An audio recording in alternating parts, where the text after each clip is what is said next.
Hi, my name is Brittany Piacente. I'm a Senior Compositor at WētāFX, previously known as WētāDigital. You know, when I was younger, I wanted to be in art. I didn't know what kind of art, but I knew I wanted to be in art. I was always drawing and constantly looking around. When I was leaving high school, it was like, okay, I need to decide where I want to go, what I want to do. So I went to a career fair in Kentucky where I grew up, and I went to a bunch of booths. And the first time that I really got excited was seeing Savannah College of Art and Design. And when I saw that booth, I was like, I need to go here. We watched the whole presentation, and I looked at my mom and I was like, yeah, we're going here. And so much so that was the only college application that I put in.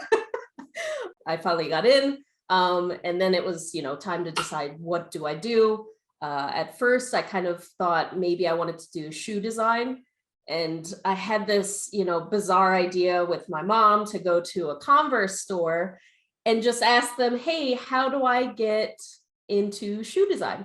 They didn't know anything because it's a Converse store.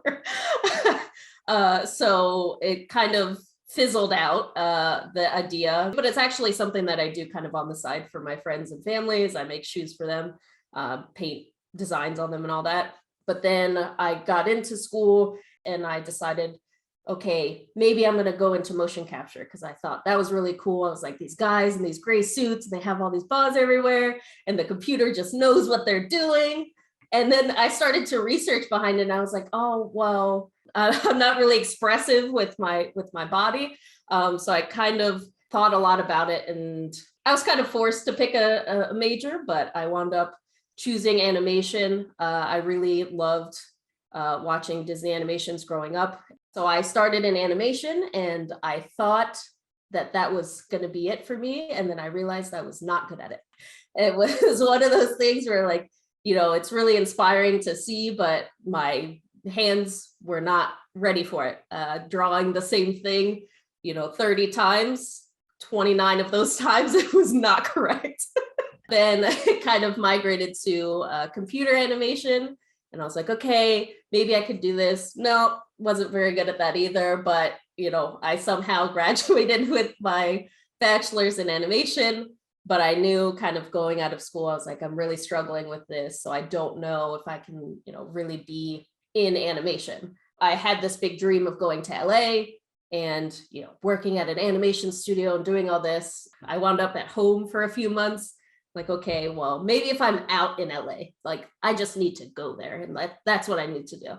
We wound up calling on a family friend, and he got me my first job in stereo. And that was at Legend, but it wasn't in LA, it was in San Diego. So I was like, close enough. At least I can get my foot in the door and, like, I could start this out. But yeah, I wound up in stereo, and that was actually the first time I found out that some people can't actually see in stereo. Luckily, I'm not one of those people. And then, I wound up working for them for, I think it was about a year. They did a bunch of layoffs. Then I wound up doing some like render wrangling for them just to stay on board with them for another few months before I could, find something else, because they moved all of their work to India. So I wound up doing the render wrangling for a bit. And then I found another stereo job in LA. In LA, I was, struggling. I was living penny to penny, but there was this opportunity where the studio moved to Toronto, and they were like, okay, we'll allow you guys to come over and we'll give you an incentive to go over there. And I was like, why not? Like at this point, I'm just trying to get experience under my belt. And I took the job. I wound up in Toronto for like 5 years, and I, wound up moving into a lead position with them. I brought them this nice big spreadsheet, and I was like, this is how amazing I'm doing on your team, and this is what I want as my final goals. The thing that was told to me was, you'll never get what you want here. And I put my 2 weeks in. So I was like, okay, that's fine. I guess it's time to move on. So I wound up getting a lead job for an animation studio that was right next to a brewery. It was Perfect. It was really fun there. And then Toys R Us went bankrupt and the show got canceled. So we, again, had a bit of layoffs happening. But luckily, I had some friends that I had made over the years at my first studio. So I was able to take that to a studio for post VFX. I worked on a show called Vikings. Everything about the show was really well structured. I mean, it had 6 seasons, so it had time to, get its feet wet. From there, I went to Method Montreal. I think right before I left is also when I started doing my compositing mentorship for CG Spectrum. I get to, help compers that are wanting to get into studios, learn how to comp, and it's an amazing feeling when you get an email that's like, hey, I got this job. You're like, yes, it was all worth it. Remember all those blood, sweat, and tears? It was all worth it, man. And I actually still do that job. But, we moved to Montreal and then the pandemic hit. So our experience in Montreal was not really experiencing Montreal at all. It was experience our apartment. And then we decided to come back to Toronto. While I was there, I got an email that my eyes glazed over, because throughout my career, I've been wanting to work for WētāFX. I've applied to them, I don't know, 30 times. And I got an email from them that was asking if I wanted to be on the shortlist for a comp position. And I was like, yes, obviously, all of my hard work is suddenly paying off. This is insane. And I think, part of that is working at a bunch of these other studios. And I think the other part of it too that kind of helped me stand out was doing a comp supervisor course. It was amazing. I learned so much both on the soft skill side and the technical side. And they wound up contacting me and asking me if I wanted to work remotely because of the pandemic, obviously.